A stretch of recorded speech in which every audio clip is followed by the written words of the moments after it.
Dekada 70 nang maabot ni Didit Reyes ang tugatog ng kanyang tagumpay.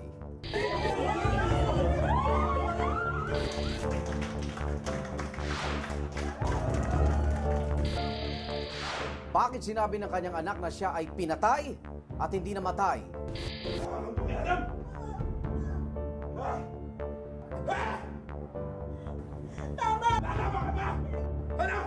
Yung hinanakit ko, bakit may bugbog yung nanay ko?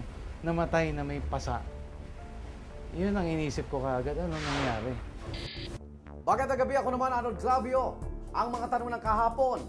Sisiya sa atin ngayon dito sa Case Unclosed.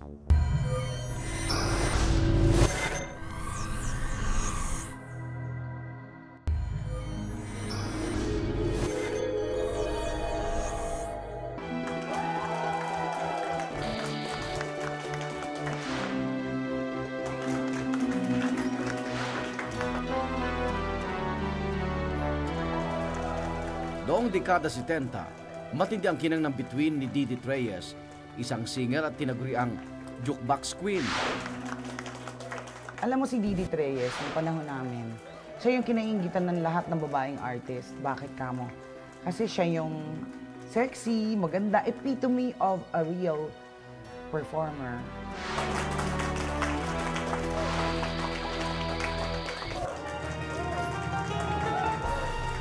Gusto siya ng mga manonood dahil may kasamang pang-akit ang bawat performance. Pati kanyang mga awitin, tila nanunukso.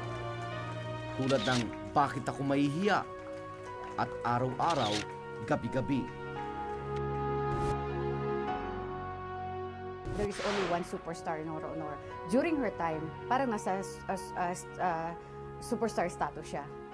Sa kanyang kakontemporaryo, during her time, her generation, siyang pinakasikat.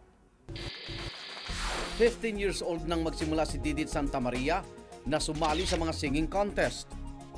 Noong high school, nagpasa siyang umalis sa kanyang pamilya para tuluyang maisakatuparan ng kagustuhang umawit at sumikat. Pero dahil bata, naging mapusok si Didit at umibig ito. Una siyang nahulog kay Victor Reyes, ang ama ng kaisa-isa niyang anak na si RV. 2 taon lamang nagtagal ang kanilang relasyon. Naalala ko noon, linggo-linggo, meron silang problema. Kasi 4 years old ako noon, nare-recall ko, yun yung time na naghiwalay sila. Siguro that was going to 1974. 74, yun yung time na siguro kumakanta-kanta na siya. Hindi ko alam yun eh. Hindi na ako gaano aware. Naging ganap siyang profesional ng makasama sa mga banda tulad ng Circus Band at Time Machine. Wala sigurong artist na makakatulad kay Didit Reyes. When she was on top, everybody was like, wow.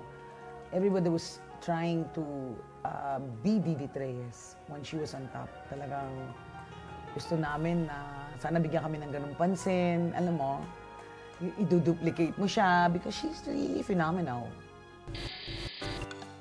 Taong 1977, dakilala ng buong bansa ang singer dahil nanalo siya ng Gold Prize at Best Performer Award sa Tokyo Music Festival. Siyempre, sumunod na ang pag-arte sa pelikula. Mamahalin mo siya. Sobrang walang okasyon, she'll give you something. Out of nowhere, magpa-pop up, may dala para sa'yo, yung ganun ba? So, pag nag-abroad si Didit, parati siyang may pasalubong. Hindi lang sa akin, sa mga kaibigan din niya, malalapit na kaibigan niya. So, since I work for Vicor, most of the time kasama niya ako. So, nagkaroon kami talaga ng bonding. Subalit kasabay ng pag-angat ng kanyang karir, binatuloy ng iba't ibang kontrobersya si Didit. Magsisinungaling ako kung sasabihin kong hindi siya naging primadonna. I remember maraming occasions na may show siya, may concert siya. Madalas late dumarating or there are times na ayaw niya lumabas ng stage. Ganon kahirap i-handle. Ganon kahirap i-handle. Dumating kami sa point na parang kami na yung napapahiya. Pero ang lahat ng bagay ay may katapusan. Sa pagpasok ng dekada 80, Unti-unting nawala sa eksena si Didit.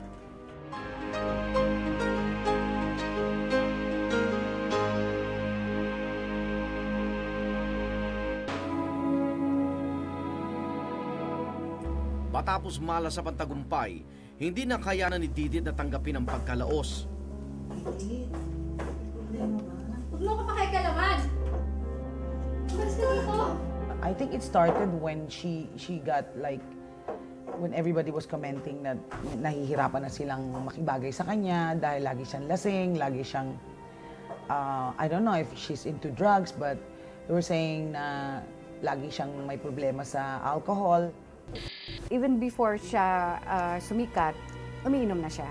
Kaya nga sabi ko sa inyo, if she's under the influence of liquor, pag may sumpong talagang ibang klase si Didi.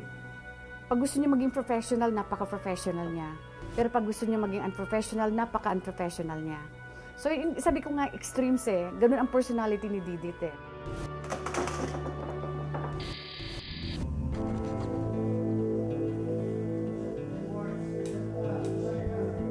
She was at the peak of her career when she suddenly disappeared. Alam mo, lahat naman tayo nagkakamali eh. Lahat naman tayo nadadapa. But in her case, siguro na there were problems, there were disappointments, there were, siguro, she was disheartened with so many things. So, lalo niyang binalingan siguro yung pag-inom. Matapos mabaon sa limot ng ilang taon, muling pinag-usapan si Didit noong 2006 dahil pumutok ang balita na isa siyang umanong battered girlfriend. Ang inaakusahang salarin ay ang kanyang live-in partner na si Eulogio Disonglo, 68 taong gulang.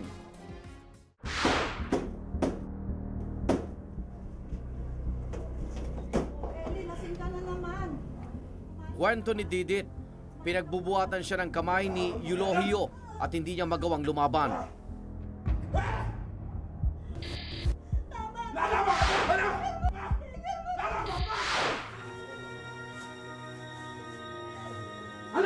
Matapos mapalaya sa kanilang bahay, humingi ng tulong si Didit mula sa isang non-government organization. Kasama ang NGO, sinampahan niya ng kasong paglabag sa Republic Act 9262 o ang Anti-Violence Against Women and Their Children Act ang kanyang live-in partner.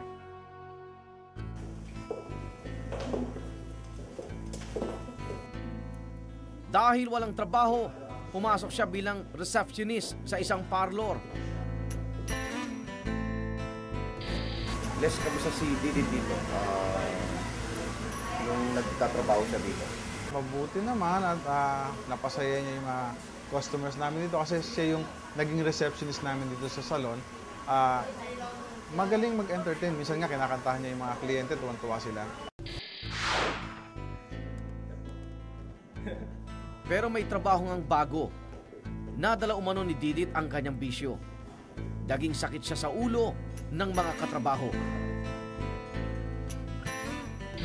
Minsan nga daw, kunikwento nga sa akin, yung mineral water na bottle, kunyari, tubig lang iniinom niya, yung pala alak ang laman. Para lang, yun ganun ba? Para lang pupuslit at iinom at iinom. Ang gusto talaga namin, totally mag-change siya eh.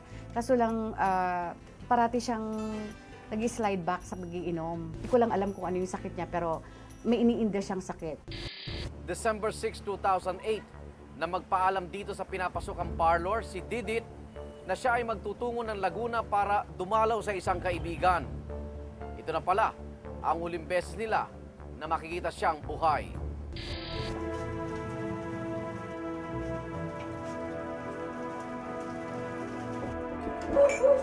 Araw ng Sabado na dumating si Didit sa bahay ng kaibigang si Derly Antolin sa Biñan, Laguna.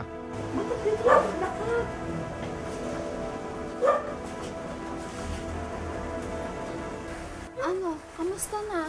Ano nangyari sa'yo? Ba't ganyan? Bakit umiiyak ka? Ha? Ano nangyari? Napansin niya ang mga galos dito sa katawan. Ay, Diyos ko, ano nangyari sa'yo? Bakit nagkaganyan ka? Alam mo ba? Oh, muntik na ako mamatay. Matapos mag-usisa ni Derly kay Didit, kinuwento niya na nasagasaan di umano siya, kaya siya ay may mga sugat sa katawan.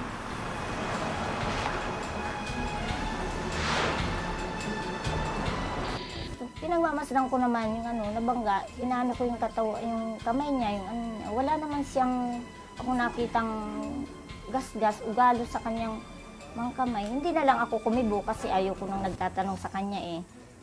Yun ang ayaw na ayaw niya talaga, yung siya kinukulit na tanungin. Hindi na kumibo, tapos sabi niya doon siya tutulong. Sabi ko oo, kung pwede daw, sabi ko oo. Tapos, inaawa naman ako sa kanya at Bibet, kamusta mo? Pakiramdam mo? Sumasakit pa nga rin ng tiyan ko eh. Napasin ang kaibigan ng pananamlay ni Didit.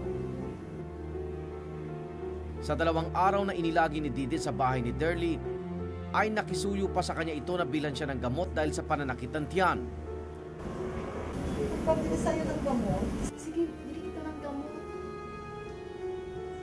Huwag na ako nang bibili. Sandali Isang ka lang Salamat po. Araw ng Miyerkules, datagpuan na ang bangkay ni Didit Reyes. Didit! Didit! Didit! Didit! Didit!